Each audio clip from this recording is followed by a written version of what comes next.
waa aroor hadda ayuu hurdada ka toosay ninkan dhalinyarada ah durbadiiba waxa uu si toos ah u abaarayaa suuliga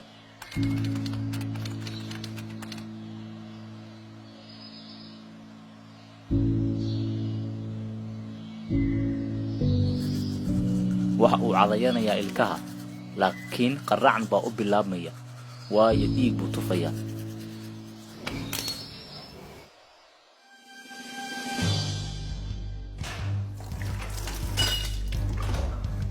hadda wuxuu u dhaqaaqayaa sidii sababta arrintan uu ogaan lahaa uu degdegayaa walaalkiis ayaa durba wejigiisa ka dheehanaya naxdinta iyo welwelka heesta laakiin isagu waxba uma sheegayeen wuu ku degdegayaa isbitaalka ورا maxaa ku dhacan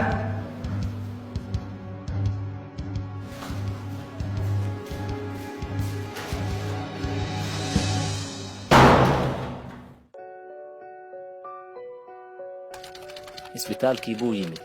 waa la baaray laakiin natiijada looma sheegin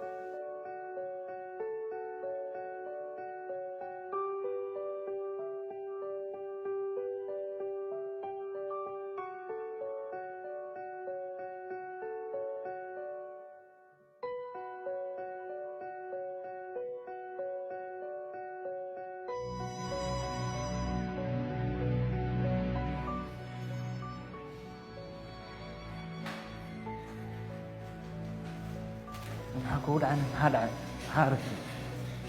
doctorka maxaa ku dhacan no dhiigaad markanya intee ku tuftana hadda muxuu ku soo dhah beri job soo laa ugu dhah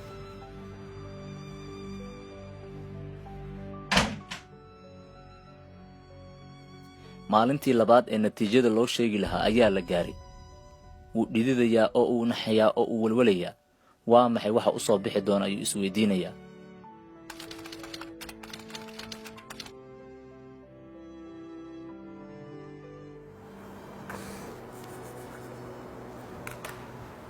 أحمد جوابتي soo baxday runtii waxa ka xumaa inaan kuu sheego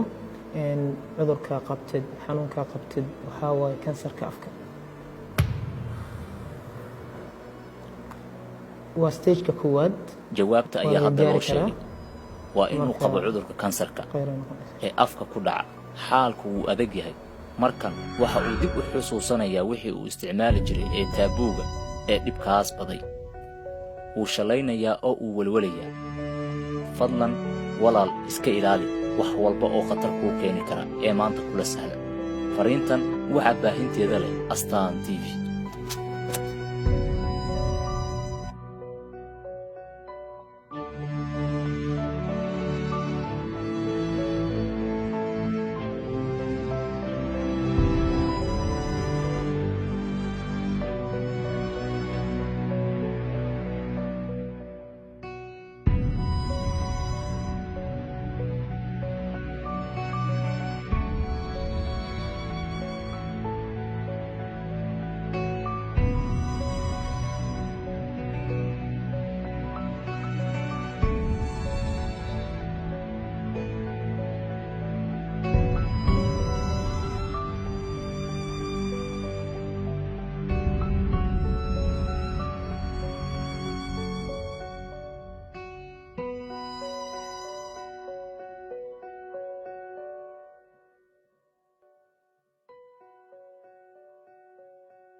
waxaa laga yaabaa inaadan ogeyn khatarta uu ku keeni karo isticmaalka taabuuga ama aad ismoogeysiinayso balse waxa aad u xanuun badan inaad ogaato xilli aadan waxba ka qaban karin dhibka uu ku geystay inaad ogaato xilli aad burburisay naftaada iyo mustaqbalka qoyskaaga fadlan hadda jooji oo badbaadso naftaada